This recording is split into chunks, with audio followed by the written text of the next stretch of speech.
โอ้คงเพราะว่าอันเรือเบื้องเดียวเนาะแม่นบ่เรือข้างเดียวว่ายังเรือกันกลางนี่ก็เลยว่าคันแฟนมามือน่าจะแล้วมือก็เลยว่าพักผ่อนถ่าเนาะแมนโอ้นั่นแล้วว่าเงียบมันเป็นเงียบยังคิดว่าอันกบตายแล้วซะดอกโมแม่นเนาะบ่แม่แต่เศร้าไปทีเรียบร้อยแล้วเพิ่นมาแต่เศร้าก็แล้วแต่เศร้าเนาะถ้าว่ามีไม้นี่อาจสิแล้วไว้พี่น้องเอ้ยนี่โอ้แม่คำแป้นนะแป้นขบอาจสิแล้วไว้น้องพี่น้องเนาะมี3ด้านพี่น้องเอ้ย1ด้าน2ด้าน3ด้านนั้นเฮ็ดกินหยังก็ตำบักหุ่งโว้ตำบักหุ่งตำเพลงก็ถูกต้องแล้วแหละเข้ากันคือลือแล้วบัดนี้ กำลังล้างจานพี่น้องเนาะไปได้แฮเฮาพอสำเร็จสิ้นบ่หรือว่ายังน้อยหนึ่งเนาะอ๋อแบบว่ายังยิบอยู่พี่น้องเนาะจักสิเบิดจะเค็มแหละเพิ่นยิบพี่น้องเอ้ยมาปัว มาหาหมอแหนี่ก็ได้เห็ดกินไปน้ำไห้ไปน้ำวันก็ได้ ทั้งไห้ทั้งเห็ดกินนี่เนาะแต่บ่มีเห็ดกินนี่บ่ไห้นะอีกอย่างผักบัวจักเป็นอย่างเฮาซอยแล้วมันแสบตาเนาะซอยไปน้ำไห้ไปน้ำมีเรื่องราวได้นี่ก็ได้เนาะ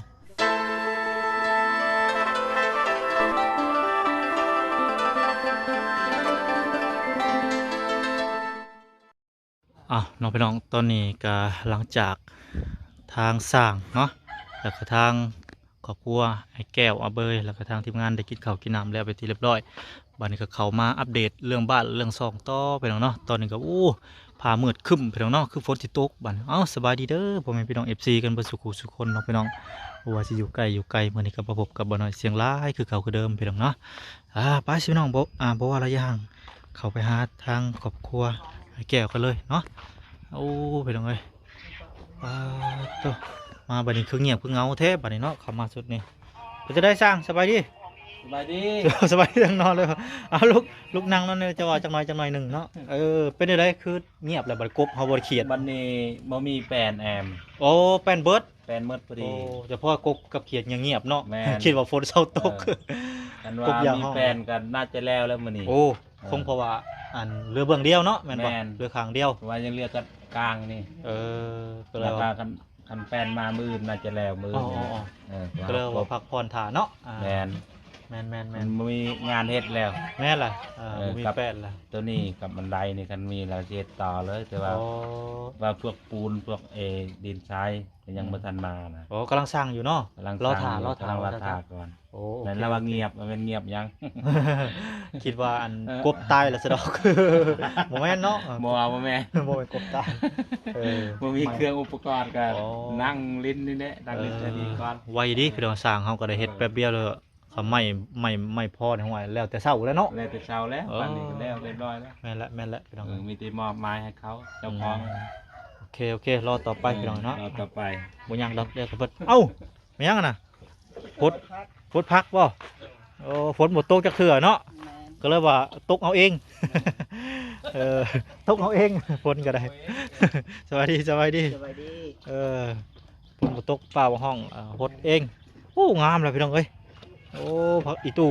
พักนางตู้ว่าสุภาพตัวมันลายหรือถ้าเบิ่งว่ามันเกิดต้นใหญ่นี่ลายโพดได้ปลูกย้ายไปแล้วไอ้แก้วไว้มาแล้วเดี๋ยวลกออกไปย้ายมันที่กันมันบ่ได้มันที่ลายมันสิงำกันมันสิบ่ต้นมันสิบ่แตกใหญ่เด้ต้นมันสิเหี่ยวน้อยขึ้นต้องแมนพอตกเองปลูกหะไปเลยไอ้แก้วย้ายไปเลยแล้วมันเกิดบาดนี้มันเป็นหมากแล้วมันเหี่ยไปเองมันเนาะแห้งร้ายบาดนี้ซ้ำหญ้าเลยบาดนี้ไผอยากได้มาเอาโลดบาดนี้ชาวบ้านเพิ่นขอให้เพิ่นโลดบิแบ่งให้ทางแม่เบยพร้อมไปปลูกน้ำโอเคให้แม่เบยเพิ่นมาเอาน้ำพี่น้องเนาะถ้าเพิ่นวางเดี๋ยวสิบอกเพิ่นมาเอาพี่น้องเลยพ่อใหญ่นี่กินเป็ดกินทำคนเดียวนี่ได้เข้ามาทางเอวันเหมือนกันเห็นทางเอวันน่ะนะสบายดีตัวนี้แหละของแซ่บนะพี่น้องเอ้ยสุปหน่อไม้อันสุปใส่ใบบักชังเนาะบ้าคักได้พี่น้องเอ้ยหนึ่งย่างอันหนึ่งเข่าบ่เข่ามัดคือในแซงเขานิดเดียวสั่งไปกินข้าวแซ่บได้เพิ่นเฮ็ดเวียกเมื่อยบ่ว่าไผแหละเวียกเมื่อยก็ต้องกินข้าวแซ่บดีแหละได้กินข้าวแซ่บบางคนบ่กินข้าวบนมื้อเป็นกระเพาะ คือข่อยน่ะขึ้นเซโปนน่ะกิน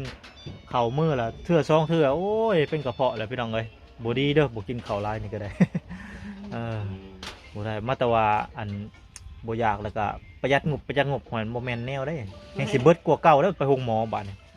บ่แม่นดอกพี่น้องเอ้ยทางบ่น้อยบ่อยากเองเพราะว่าขึ้นไปเทิงน่ะขึ้นไปนอนอันไปเฮ็ดเวียกอยู่พุ่นแล้วเมื่อยแล้วนอนตื่นสวยบัดแต่บัดนี้บัดอ้อบ่อยากเข้าบัดนี้ตื่นมาแล้วบ่อยากเข้า นอนตื่นสวยนี่ก็สำคัญเด้อต้องตื่นแต่เช้าพี่น้องเอ้ยบ่น้อยก็ตอนนี้กำลังหัดตื่นเช้าอยู่เป็นกระเพาะ บ่ได้ปั้นกินเนาะบ่หลายก็กินนิดๆหน่อย โอ้สำนี่หลายเติบเลยซั่นก็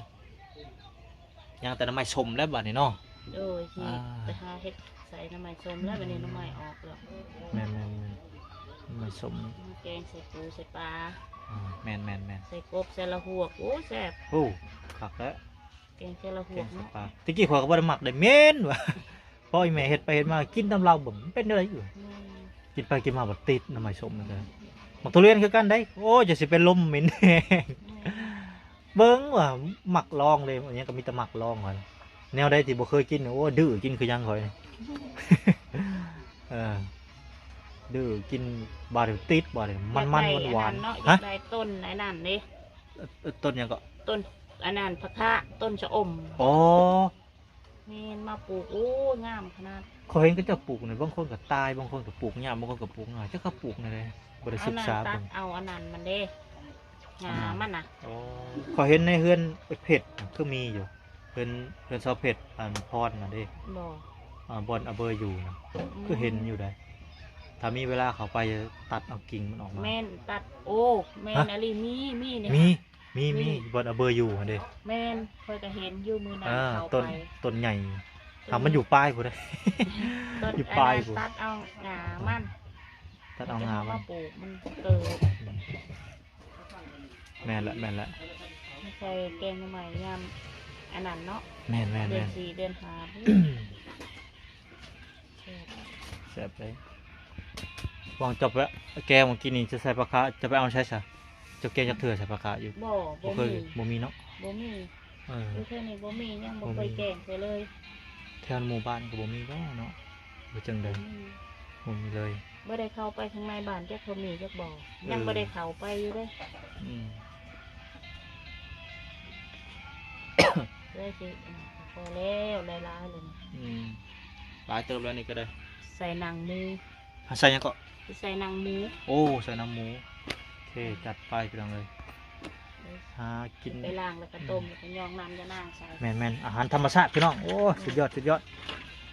ตอนเที่ยงใกล้สิเที่ยงแล้วตอนนี้ก็เป็นเวลาอยู่10:57โอ้ยพอดีแหละพอดีกินข้าวหางไม้เชียงเมียงพี่น้องเลยแซ่บๆกลุ่มแล้วบ่ใกล้แล้วใกล้สุกแล้วโอ้อาหารมาทางครอบครัวแม่อาเบยเพิ่นสบายดีเด้อทางนี้บาดนี้ตอนเที่ยงเนาะใกล้สิเที่ยงแล้วสบายดีพ่อกำลังเสร็จกินหยังก็ กินตำบักหุ่ง ตำบักหุ่ง ตำหู โว้ตำบักหุ่งตำเพลงก็ถูกต้องแล้วแหละเขากันคือลือแล้วแหละตอนนี้ กำลังล้างจานพี่น้องเนาะอ่าตำบักหุ่งเราว่าพี่น้องเลย โอ้ลูกเอ้ย เมื่อกี้นี่ฝนตกน้อยหนึ่งเนาะที่จวก ได้กินหมูตำบักหุ่ง อ่า เท่านั้น บ่เว่าอีหลีกะถ้ากินซีนคู่มือแล้วก็เบื่อคือกันได้แบบบอกความจริงเลยพี่น้องเอ้ยนี่ ขุดยา มันต้องมีแบบผสมผสานผักหญ้าแกงหน้ำไม้ตำบักหุ่งไปนำแบบสิเนาะ ไพ่กสิขาดอาจเข้าใจเถอะพี่น้องในเรื่องนี้ก็ได้ กินซีนคู่มือเลยโอ้บไหวเมื่อยช่ำ กินไรก็ได้โอ้ยพี่น้องเลยก็บ่ได้ประมาทอันซีนดอกพี่น้องเลยกินกับกินต้องแนวธรรมชาติไปน้ำปนเปื้อปนเจือเนื้อกันไปพี่น้องเลยเนาะบ่ว่าเป็นปูเป็นปลาเมื่อน่ะก็หิวกับปูมันน่ะเป็ดก้านกับปูมาจ้ำกินบ้าสุดยอด คักหลายพี่น้องเลย มื้อนี้บ่ได้ไปหาหน่อไม้เนาะมื้อนี้เนาะมื้อนี้พักผ่อนอยู่เพื่อนว่าซะไปได้แฮเฮาพอสำเร็จสิ้นบ่หรือว่ายัง ยังหน่อยนึง ยังน้อยหนึ่งเนาะอ๋อแบบว่ายังยิบอยู่พี่น้องเนาะจักสิเบิดจักเข็มแหละเพิ่นยิบพี่น้องเอ้ยมาปัว มาหาหมอแฮนี่ก็ได้ FC เพิ่นก็หัวขวัญเอ้าขึ้นได้จะได้มาหาหมอเพิ่น หรือว่าควรมาน้อยพี่น้องเอ้ยบ่น้อยก็เว้าไปซะละเว้าหยอกเว่าหัวพอละคลายเครียดพี่น้องเอ้ย อ๋อพี่น้องไอ้บัดนี้ก็สิขึ้นไปเบิ่งเฮือนชั้นอันไอ้แก้วก่อนพี่น้องเนาะว่าเพิ่นมุงฮอดเพิ่นแอมฮอดข้างใดพี่น้องเนาะไปพี่น้องเอ้ย ไปเบิ่งกันเลยน้องพี่น้องขึ้นมาขังเทิงเป็นที่เรียบร้อยบัดนี้เนาะหลังจากสร้างได้เฮ็ดแต่เช้าเป็นที่เรียบร้อยแล้วเพิ่นมาแต่เช้าก็แล้วแต่เช้าเนาะถ้าว่ามีไม้นี่อาจสิแล้วไว้พี่น้องเอ้ยนี่โอ้แม่คำแป้นนะแป้นครบอาจสิแล้วไว้เนาะพี่น้องเนาะมี3ด้านพี่น้องเอ้ย1ด้าน2ด้าน3ด้านนั้นเนาะนี่ทางนี้ก็เป็นระเบียงข้างนอกพี่น้องเนาะก็เอาไว้นอนเย็นพี่น้องเนาะยามร้อนก็นอนอยู่นี่ยามหนาวยามฝนก็เข้าไปอยู่ในพี่น้องเนาะปิดปล่องเยี่ยมปิดประตูแล้วก็นอนพี่น้องเอ้ย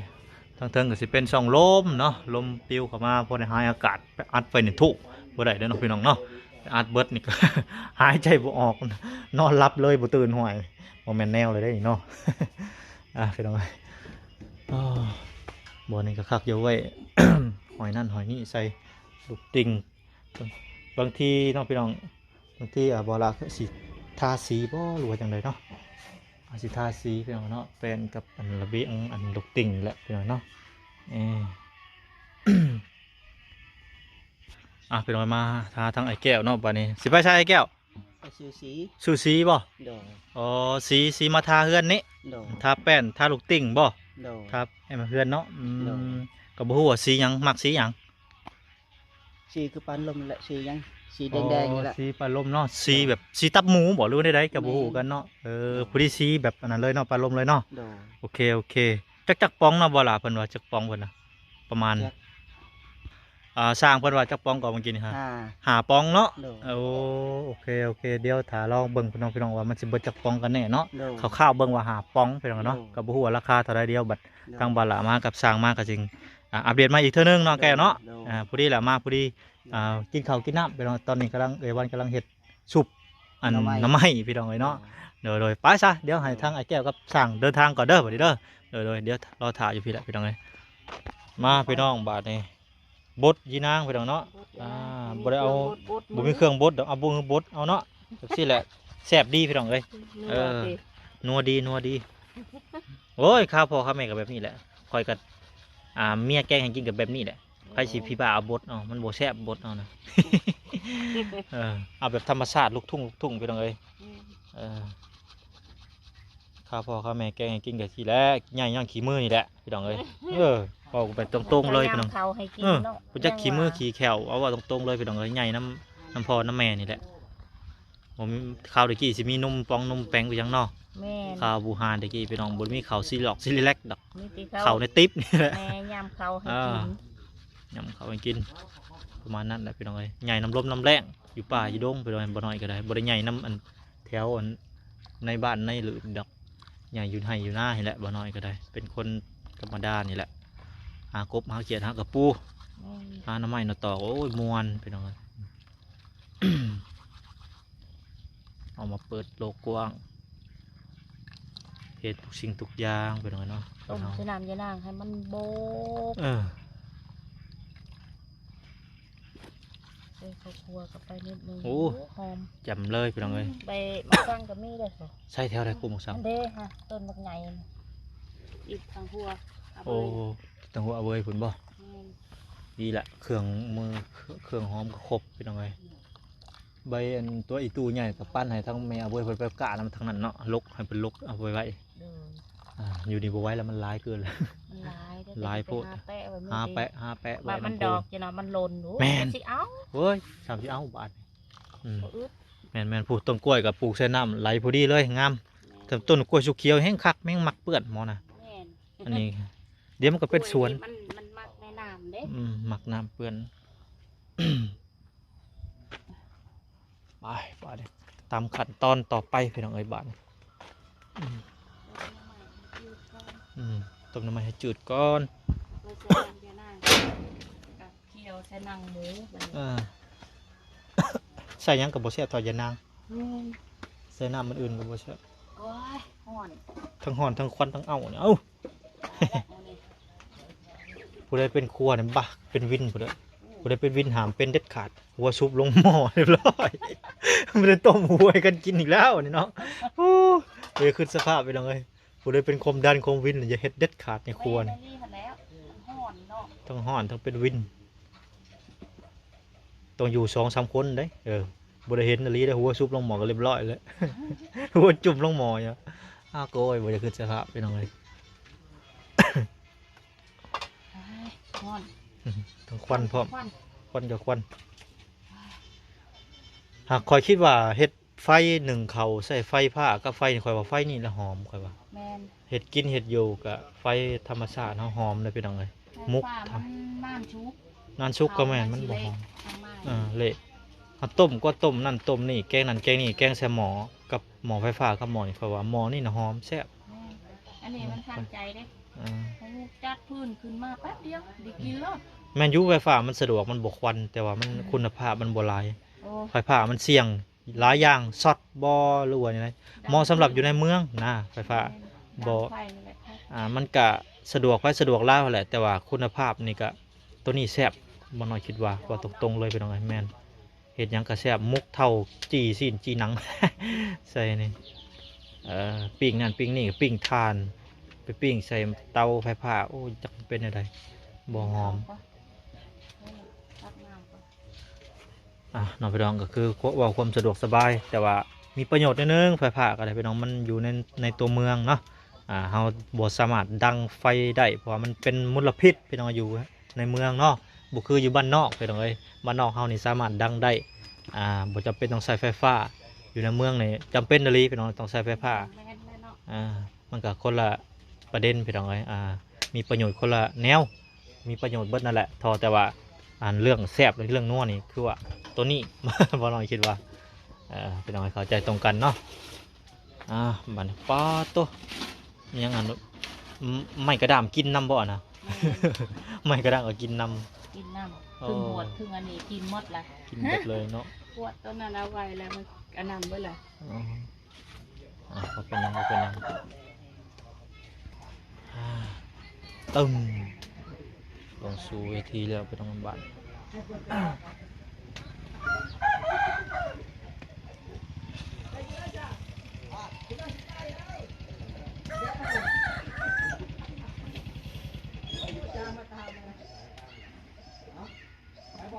โอ้ควันตรวจ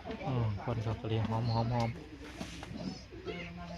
เด็กกิมอีเมต้อยจังหน่อยสวยเขาคอยต้อยจังหน่อยคอยหมักบีกินในกดมัน บีกินในกดมันคือมันแสบในกดมันนะ แม่น มันเป็นหนังเลย มากินเลย มันหอมดีเนาะ มันหอมเลยกินตอนสวยหอนเนี่ยหอมจะไปยังเขาก็เหมือนไม่บ่เลยว่าจังว่าบ่อยากหอม แม่น ข้าวเลยกินหอมเลย หอม จักเป็นนั้นเป็นน้ำปุ๋ยบ่หัวเนี่ยบ่ได้แซงกันเลยพี่น้องเด้ออันนี้แบบจักมันเป็นยังไงนะว่าแบบอันนั้นซื่อๆข้าวๆเถอะข้าวเลยกิน1-2-3เฮือนหลังคาเฮือนก็หอมเลย แม่น จักมันเป็นหยังหวานข้าวได้กินหอมขาวจักพันไปหยังนี่ม้านี่ต้องได้ม้าแบบคอนแจ้งได้มันแล้วเด้อมันขาวแหงมันอ่อนดี แล้วเราติดเขาหน่อยอยู่ใช่ หึ ปู ไหน อยู่ต้นมะกระบก โอ้ตะบกกระบกว่ะนอนบ้านไปไหนสวัสดีก่อนสวัสดีพี่น้องเนี่ย จะไป สวัสดี เจ้ายังติดแก็บไปเนาะมาลุมมาลาย ก็ไอ้เบาล่าติดไทย โอ้คักบ่ยังระบาแวนนะยังเบิ่งระบาแวนน่ะ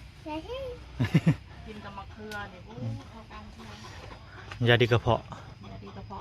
ฟันใส่ ฮะ เดี๋ยวฟันใส่ ใช้น้องไปใช้น้องไปลินอยู่นอกไปมันควันน่ะ น้องนอนแล้ว โอ้น้องนอนนอกไปลินอยู่นอกไปมันควันไป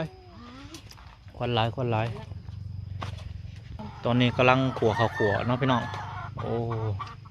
ถูก ลาบน้ำไหม้ก็ว่าได้พี่น้องเอ้ย ลาบน้ำไหม้แม่นละใส่ข้าวขัวเป็นลาบเลย บางคนว่าซุปน้ำไหม้ลาบไก่ก็สิไก่เลยโอ้พี่น้องไอ้ปุ๊กเรากำลังขัวข้าวขัวเนาะมีกระปุกอะไรได้ปุกดินนะใส่กระปุกอันแก้วใส่บ่อไว้หัวสิไข่เนี่ยหรือบ่ใส่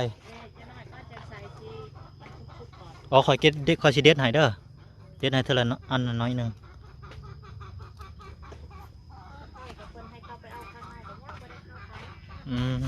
เมื่อว่างๆก่อนจะเข้าไปเอา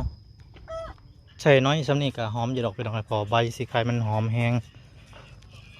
กลิ่นมันแห้งไปแล้วเนาะใส่เล็กๆละหน่อยก็ได้ละเอาไงสันนี้ก็ถือว่าพอละมันหอมอยู่ดอกสันนี่